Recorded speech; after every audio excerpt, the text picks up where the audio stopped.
안녕하세요, 이정빈입니다. 오랜만에 인사드립니다. 오늘이 제가 유튜브를 시작한 지 딱 2년이 되는 날입니다.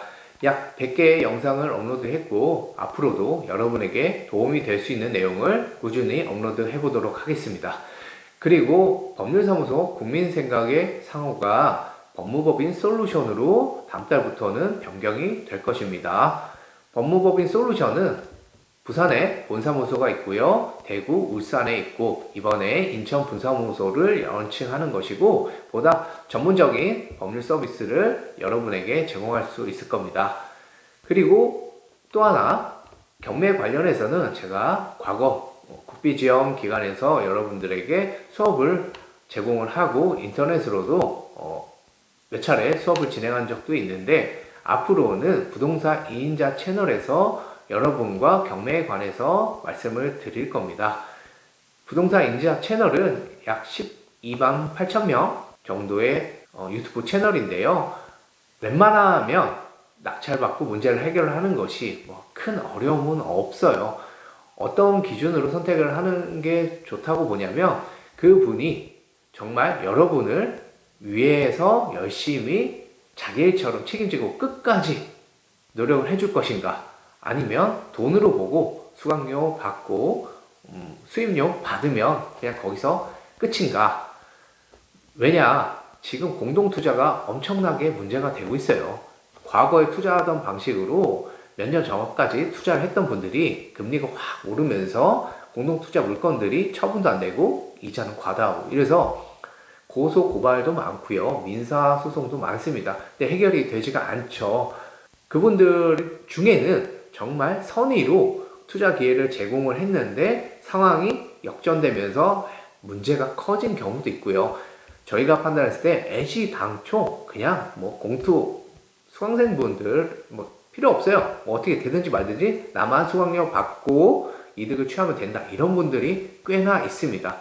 그래서 교육도 마찬가지로 정말 간단한 내용을 시간 질질 끌면서 수업을 한다든가 아니면 그냥 어떻게든 그냥 돈을 받기 위해서 별 내용도 없는 걸 판다던가 그런 거 되게 굉장히 많아요. 가격은 싸지만 막상 수업 내용은 별거 없는 경우도 많고요.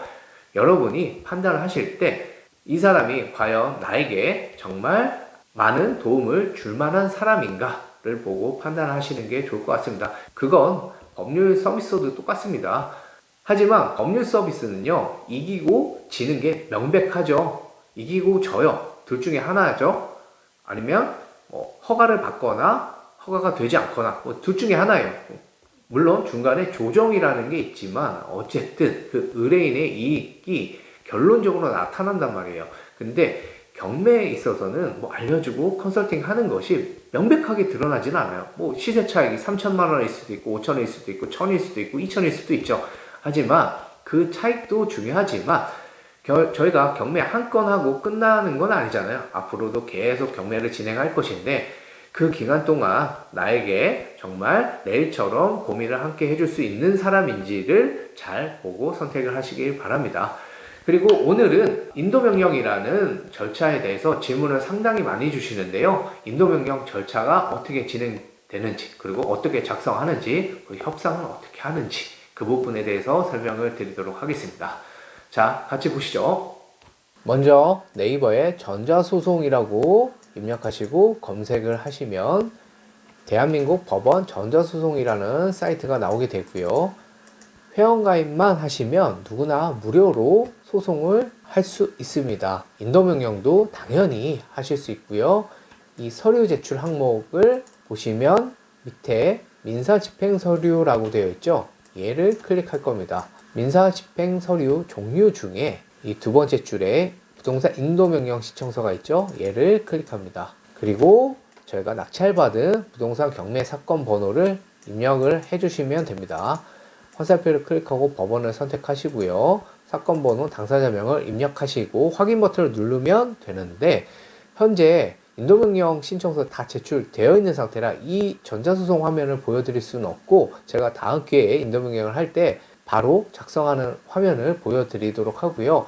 이미 작성이 돼서 제출한 내역을 같이 보도록 하겠습니다. 전자소송으로 제출했던 내역이고요. 부동산 인도명령 신청서, 신청 취지, 부동산을 인도하라는 재판을 구합니다. 신청인은 매각대금을 납부했고 채무자 및 소유자에게 인도를 청구하였으나 불응하고 있으므로 인도명령을 신청합니다.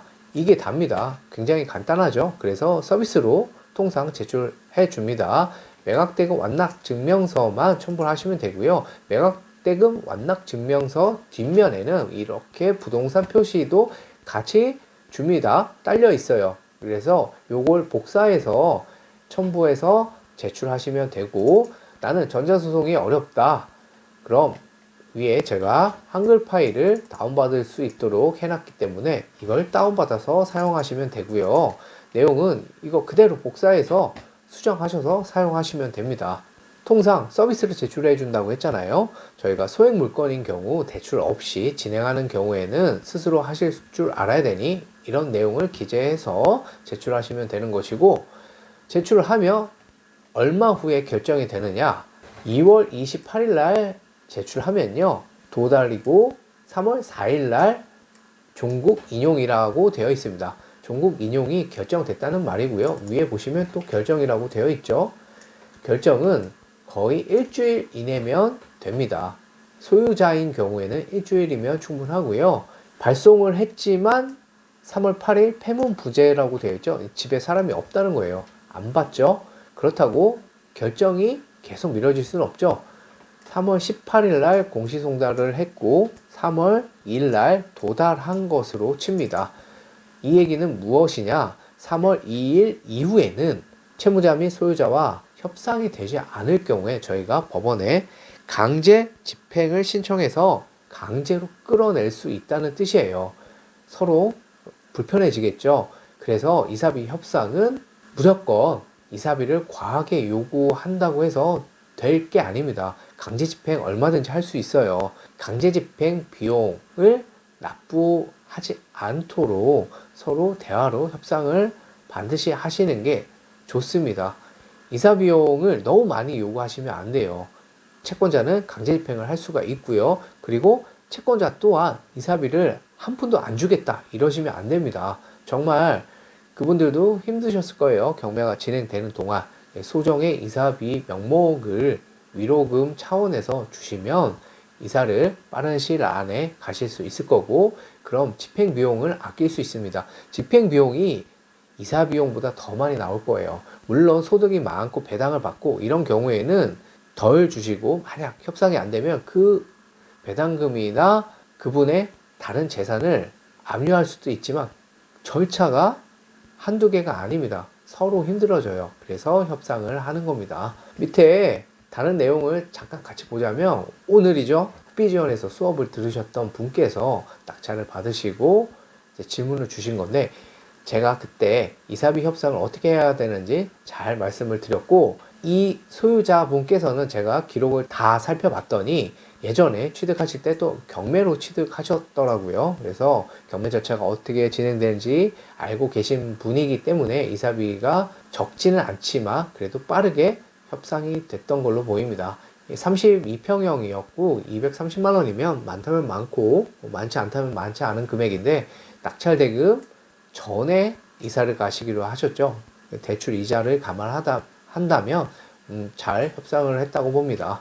자신의 이득만 취하려고 하면요 협상이 잘 되지 않아요. 서로 조금씩만 양보하고 최선의 선택을 하실 수 있길 바라고, 다음 시간에는 공매 관련해서 설명을 드리도록 하겠습니다. 공매에는 인도 명령이 없다고 했죠. 그럼 어떻게 협상을 하고, 명도소송은 어떻게 처리를 해야 하고, 명도소송 전에 점유이전 금지 가처분은 어떻게 하는 것인지에 대해서 설명을 드리겠습니다. 시청해 주셔서 감사하고 휴일 마무리 잘 하시기 바랍니다.